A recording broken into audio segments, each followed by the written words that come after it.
बिहार में राज्यसभा की 5 सीटों के लिए चुनाव होना है, जिसकी अधिसूचना आज जारी हो गई और नामांकन भी शुरू हो गई। 31 मई तक नामांकन दाखिल करने का अंतिम समय है, लेकिन अभी तक किसी पार्टी ने अपने उम्मीदवारों के नामों की घोषणा नहीं की है।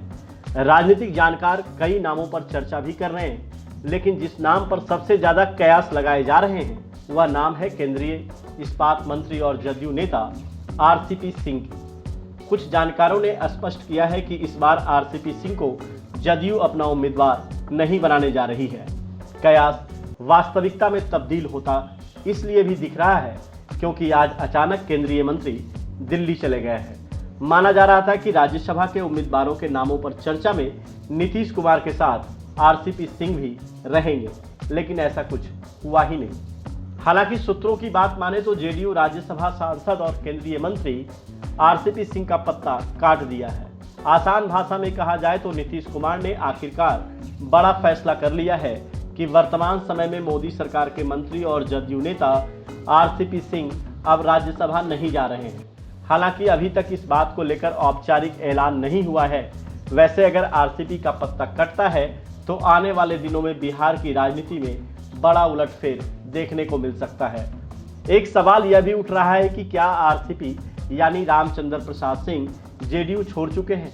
इस सवाल का जवाब फिलहाल आरसीपी के अलावा जेडीयू ही दे सकती है, लेकिन आरसीपी की सोशल मीडिया अकाउंट देखने से तो यही लगता है कि अब वह जेडीयू में नहीं है। आरसीपी सिंह के ट्विटर और फेसबुक प्रोफाइल में सब कुछ लिखा हुआ है, सिर्फ पार्टी छोड़कर। ऐसे में सवाल उठता है कि आरसीपी ने प्रोफाइल से पार्टी का नाम क्यों हटा दिया।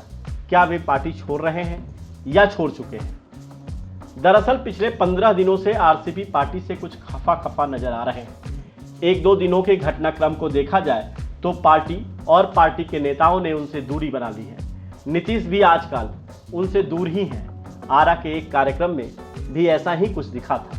नीतीश के बगल में रहने वाले आरसीपी अशोक चौधरी के पास बैठे थे, यानी कि दोनों नेताओं के बीच में अशोक चौधरी थे। ये वही आरसीपी सिंह है जो कभी नीतीश कुमार के आंख और कान बन गए थे। शासन और प्रशासन के कामकाज के साथ साथ वे जदयू में अहम होते चले गए। कहा जाता है कि मुख्यमंत्री नीतीश कुमार के कहने पर उन्होंने आईएएस की नौकरी से वीआरएस ले लिया और नीतीश के साथ राजनीति करने लगे।